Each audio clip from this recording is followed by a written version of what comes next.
शहर में अगर रोज़ नया रेस्टोरेंट खुले तो आपको हर में खाना ज़रूरी नहीं है। उसी तरह से आप देखिए कि आपकी ज़रूरत क्या है और उसके आधार पर फंड का चुनाव कीजिए। नमस्कार, आप देख रहे हैं निवेश का बड़ा सवाल, जिसके नॉलेज पार्टनर हैं मेरे एसेट म्यूचुअल फंड। पिछले कुछ समय से दोस्तों आप टीवी पे विज्ञापन देखते होंगे NFO का कि नया फंड ऑफर आ रहा है, आपको तुरंत इसको खरीदना होगा। और ऐसा लगता है कि जैसे अगर ये मिस हो गया तो कुछ जीवन में बहुत बड़ा मिस हो जाएगा। लेकिन क्या ये सच है? आज NFO को डिटेल में समझेंगे। हमारे साथ वैल्यू रिसर्च के CEO वीरेंद्र कुमार।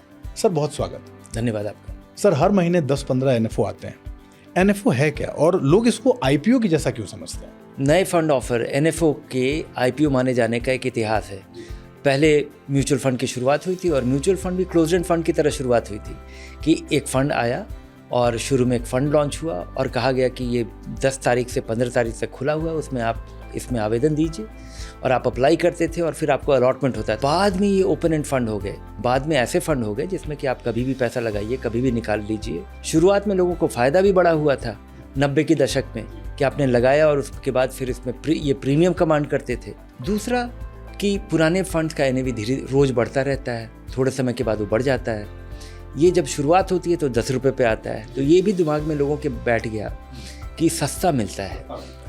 और तीसरा कारण ये है कि शुरुआत में तो इसमें ये नया फंड ऑफर IPO की तरह बार्गेन नहीं होता था, क्योंकि आप जब आप किसी कंपनी का शेयर खरीदते हैं तो उसका एक दाम होता है और उसके लेने वाले ढेर सारे लोग होते हैं और मिलता कम लोगों को है। तो जो डिमांड सप्लाई का गैप होता है, इस वजह से लेने वाले ढेर सारे लोग हों और अगर मिलने वाला कम लोगों को है तो उसका दाम ज़्यादा खुलता है।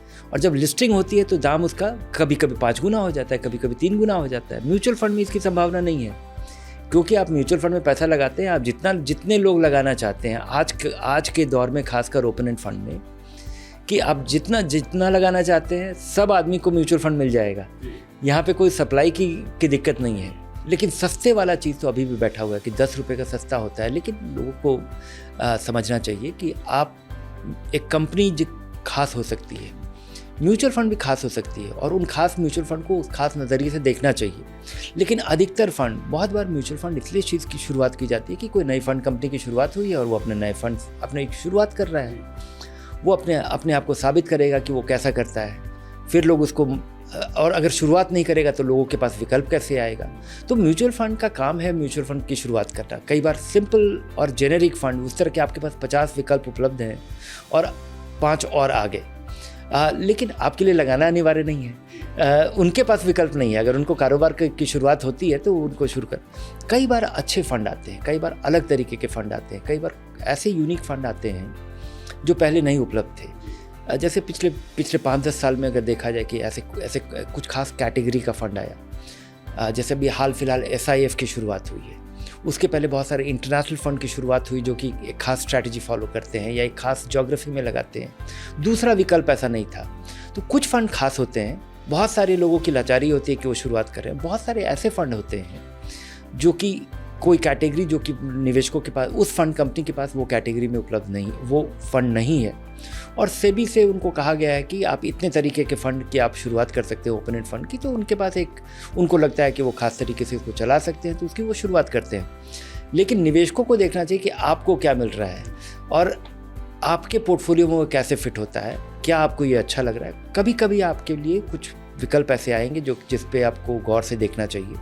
अधिकतर फंड आपको देखना चाहिए कि आपका जो एग्जिस्टिंग फंड है या जो दूसरे आपके विकल्प हैं, जो जांचे परखे हुए फंड हैं, जिनका ट्रैक रिकॉर्ड है, उसकी तुलना में ये खास क्या दे रहा है, यही आधार होना चाहिए आपके NFO को देखने का। यहाँ सर एक बड़ी इंटरेस्टिंग बात आती है कि इंडस्ट्री इतने NFO निकालती क्यों है? सेबी के जो म्यूचुअल फंड के नियम हैं उसमें प्रावधान है कि आप 16-17 तरीके का ओपन एंड फंड चला सकते हैं। उसके अलावा आप किसी भी बहुत सारे इंडेक्स फंड आप लॉन्च कर सकते हैं, बहुत सारे ETF लॉन्च कर सकते हैं। तो सेबी चाहती है कि एक फंड कंपनी एक ही तरीके का दो फंड एक साथ ना चलाए। लेकिन उसमें भी लोगों की आवश्यकता के हिसाब से या बहुत बार अलग स्ट्रैटेजी के हिसाब से कि अगर आप एक डाइवर्सिफाइड इक्विटी फंड चला रहे हैं, आप उसको मल्टी कैप कहते हैं, और उसकी तुलना में अगर आप एक फोकस फंड चला रहे हैं जिसमें आप कहते हैं कि आप ये मल्टी कैप होगा, कहीं भी लगा सकता है, लेकिन ये 30 स्टॉक से ज़्यादा में पैसा नहीं लगाएगा, तो ये एक अंतर आ गया और दोनों का एक्सपीरियंस, जो निवेशकों का जो एक्सपीरियंस होगा, जो रिटर्न का एक्सपेक्टेशन होगा, वो बदल जाता है। तो बहुत सारे स्ट्रैटेजीज और कॉम्प्लेक्शन की वजह से ये बहुत सारे कैटेगरी का आविष्कार हुआ है। लेकिन बहुत बार इसके पीछे ये भी होता है कि ज़रूरत नहीं है या निवेशकों को नहीं होगा, लेकिन बेचने में आसानी होती है। वहाँ पे उस समय कहानी उसकी बड़े मज़ेदार लग रही है या बहुत इंटरेस्टिंग लग रही है, या वो आप स्ट्राइक कर पाते हैं कॉर्ड कि निवेशकों को लगता है, निवेशकों का रुझान लग रहा है कि अगर जैसे इंफ्रास्ट्रक्चर फंड जब आया था तो उन कंपनियों का प्रदर्शन बहुत अच्छा था, बहुत सारे फंड लॉन्च हो रहे थे और लोगों को समझ में नहीं आ रहा था कि ये इंफ्रास्ट्रक्चर की कहानी है या मुझे तो लगता है कि वहाँ पे आखिरी दौर में ऐसी स्थिति बनी थी कि लोग इसलिए केवल पैसा लगा रहे थे क्योंकि पैसा उसमें बन रहा था, और बहुत सारा पैसा आने के बाद उसमें पैसा बनना बंद हो गया तो लोग उससे थोड़ा निराश हो गए और वहाँ पे दौर ख़त्म हो गया।